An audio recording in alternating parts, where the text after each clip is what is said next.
bom dia, amigo e irmão. Uma ótima semana para todos nós. Gênesis 18, Deus promete um filho a Abraão. Agora Abraão, não é mais Abrão, né? Foi mudado o seu nome no capítulo anterior, o 17. Aqui o Senhor apareceu a Abraão, nos carvalhais de Mane, quando ele estava sentado à entrada da tenda no maior calor do dia.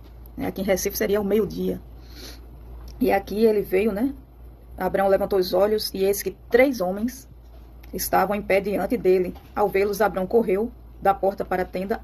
Ao encontro deles, prostrou-se em terra e disse: Senhor meu, se eu puder obter favor diante dos seus olhos, peço que não passe adiante sem ficar um pouco. Que grande prazer Abraão tinha na presença do Senhor. Que nós possamos ter esse mesmo prazer de todos os dias estarmos na presença de Deus. De manhã logo cedo, ao acordar, antes de todas as nossas atividades, antes de dormir, que nós possamos ter sempre encontros maravilhosos na presença de Deus, aprendendo mais sobre Ele através do Espírito Santo.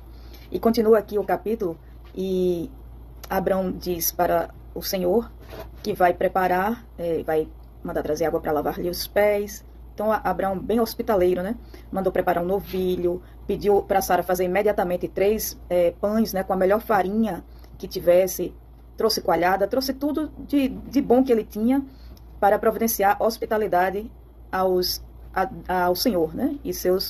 O Senhor e os outros 2 homens. E Abraão fez, né? E o Senhor disse: faça como tu dissestes. Abraão, ali, com o maior cuidado, teve prazer em acolher aqueles 3 homens.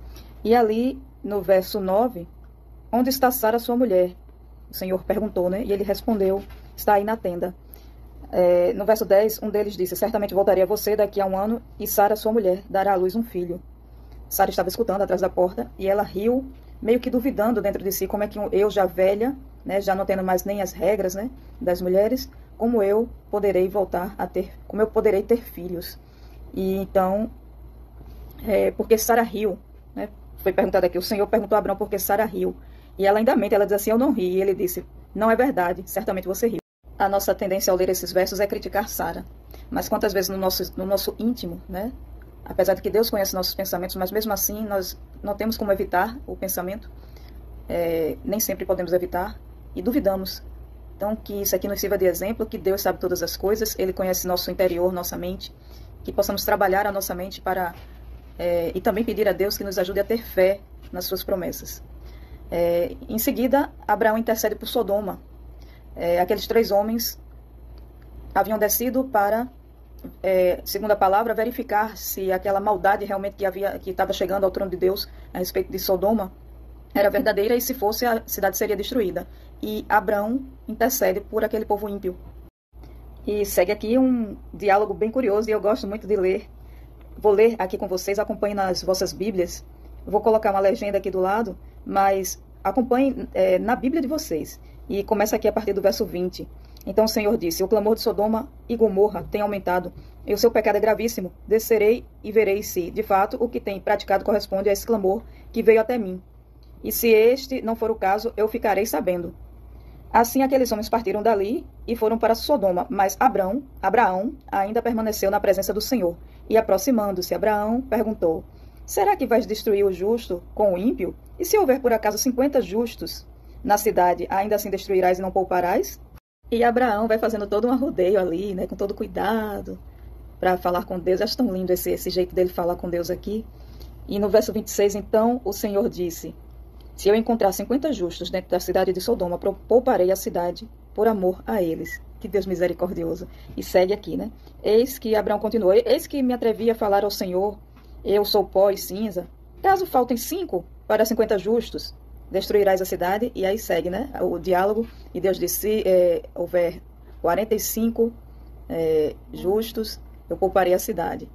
E Abraão vai: mas o Senhor não se irrite comigo. E ele vai baixando até chegar em 10 justos.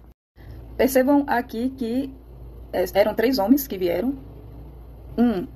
Foi reconhecido como o Senhor, né? E em um determinado momento os dois homens seguem adiante para Sodoma, e o Senhor fica, né, ali, Abraão, e na presença do Senhor, e eles têm essa conversa. Então os 2 homens, os outros 2, os 2 anjos, seguiram adiante e foram para a cidade de Gomorra, né, de Sodoma e Gomorra. Mas aqui no verso 32, finalmente Abraão disse: Não se ire o Senhor se lhe falo somente mais esta vez, e se por acaso houver ali apenas 10.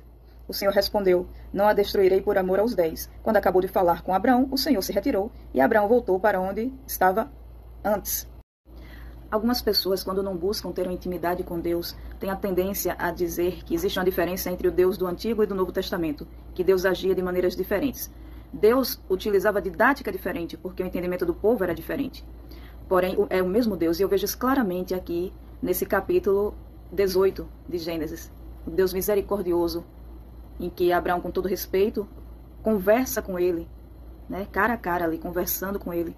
E eu vejo claramente um Deus amoroso, misericordioso, atencioso. Não há diferença do Deus do Novo, aliás, do Antigo e do Novo Testamento. Deus é o mesmo sempre.